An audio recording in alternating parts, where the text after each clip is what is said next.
Duit KWSP yang telah diperkenalkan program iSina sempena COVID-19. Jika kita keluarkan 1,000, setiap bulan kena zakat atau tidak?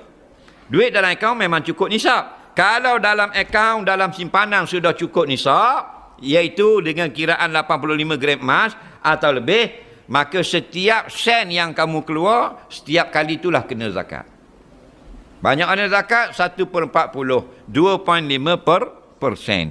Jadi kalau awak keluar 1,000, 25 riyal zakat. Kalau awak keluar 1,000,000, 25,000 ringgit. Okey, duit kita dalam KWSP ada 100,000. Buat misal, contoh, ambil 1,000 je. Minggu ni, kena 25 riyal. Minggu depan ambil 1,000 lagi, 25 riyal. Setiap kali ambil, kena keluar 2.5% dari jumlah 1,000. Faham?